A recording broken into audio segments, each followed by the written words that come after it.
Welcome back to the summer of 1972.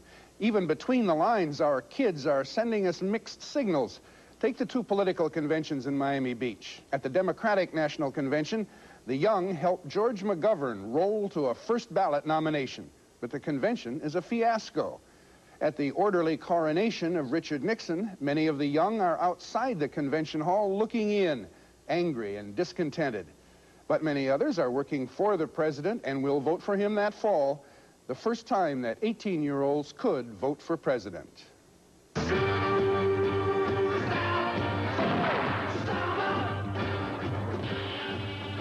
wonder what it was like to be 18 that summer and listening to that song in Vietnam. We'd lost 46,000 Americans, despite 155,000 tons of bombs we'd dropped on North Vietnam. Now the president says we're mining the harbor. The war, unlike school, remains in session for summer.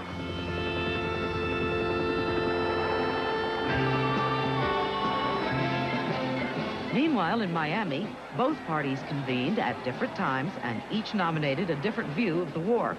I say it shall be peace with honor and not peace with surrender for the United States of America. But there is no honor in 4 more years of bombing innocent children across the face of Indochina. Lives were at stake, Vietnamese lives and American lives, and we had an obligation to fight every single day with everything we had in us to stop that war. The Vietnam veterans against the war. They came to Miami to make a point they were hard to ignore. That's Ron Kovic. He was impossible to ignore and meant to be.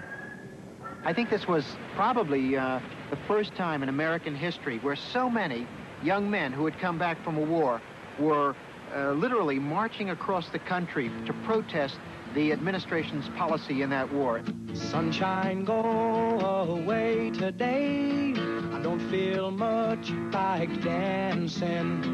This old world, she's gonna turn around. They called themselves the Last Patrol, and they crossed a country hoping to change a country.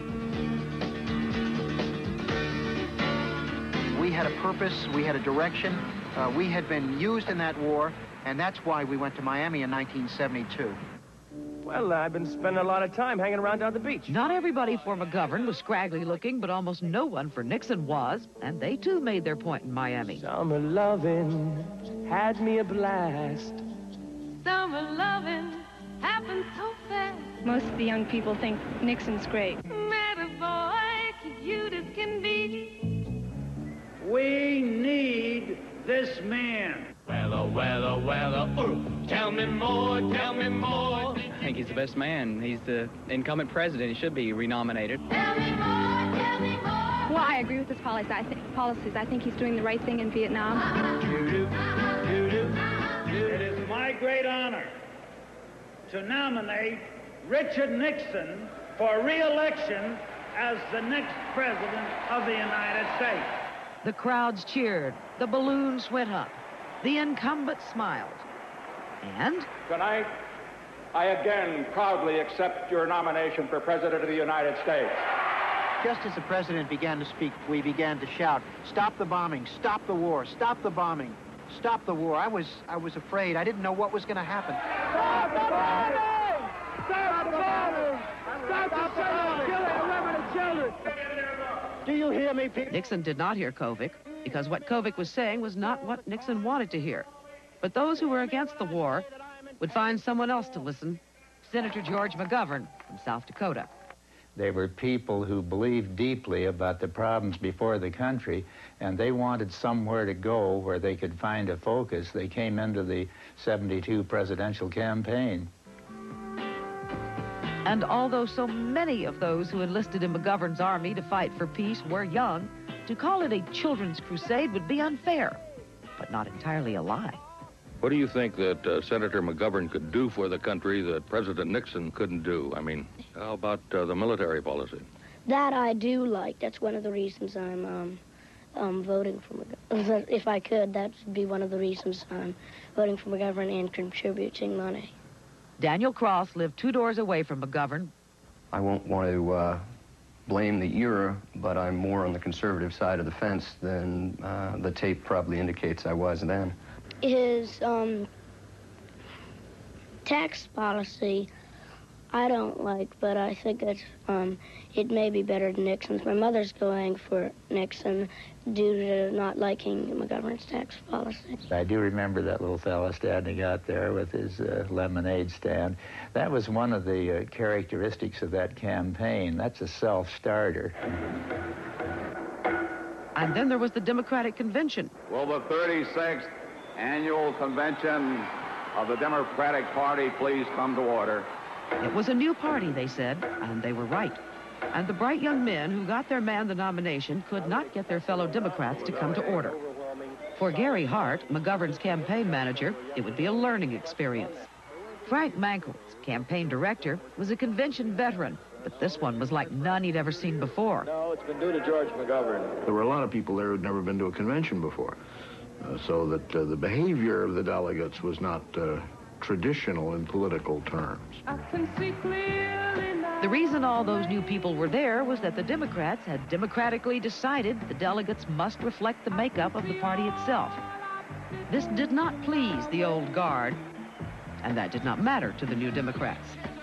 Shirley Chisholm, the first black woman to be nominated to be the presidential nominee. Take our rightful position in this country, and our rightful position means 50% of every elected and appointed body that exists. I was 24 years old. I was selected as a delegate. It was an opportunity to really feel in the center of things. Ken Elstein, a delegate from New York, at the center of a thing. It was a very exciting week. In 1 week, I appeared on newsstands throughout the world. The week before, I was on the cover of Time. Johnny Bench was on the cover of Time. Senator George H. McGovern, having received a majority vote of this convention, certified... July 12th, the grassroots had dug in. McGovern had won the nomination, only to be reminded that after win comes place, also known as the vice president. What we discovered is that there are a lot of people that don't want to be vice president. I was turned down in Miami by half a dozen people before we finally agreed on Senator Eagleton. I was not his first choice. I knew that. The radio and television were throwing out names all day long. His was Thomas Eagleton, a senator from Missouri. And, you know, as my name would be mentioned on the radio and television, they'd give a little cheer. Great. Eagleton was up, Eagleton was down, Eagleton was in, Eagleton was out. July 14th, Eagleton was in, but the New Democrats were so overcome by democracy they forgot about TV and the advantages of a candidate making his acceptance speech while viewers are still awake. The old Democrats were happy to let the New Democrats learn the hard way. The only place in the world where we ran in prime time was Guam. We did very well out in Guam, but unfortunately the great mass of the American people never saw that speech. It's too bad, because the next thing they saw was the nominee, George McGovern, struggling with what to do with the vice presidential nominee, who turned out to be a person with a history of mental illness. That was July 25th, and for the next 6 days, the issue of Eagleton's mental health became the only issue. I charge no one with malice insofar as spreading these rumors are concerned. But it was at that time that I said, George, we ought to have a press conference. And I'll explain to the press what the situation is, answer any questions they have in a naive way. I said, and we'll be done with it. On 3 occasions in my life, I have voluntarily gone into hospitals as a result of nervous exhaustion and fatigue. Senator, what is your reaction to what the senator has said? I'm fully satisfied. McGovern's reaction was to open his mouth and say the words he would live to eat before he would live them down. I said once that I was behind him 1,000%, just one time, and I meant it. That's exactly the state of mind I was in. July 27th, McGovern supporters want Eagleton out. McGovern says no. Thomas Eagleton, meanwhile, has flown to Hawaii. It was his first campaign trip, and, as it happened, his last. When he returned from the trip, he was, on July 31st, retired from the race by George McGovern.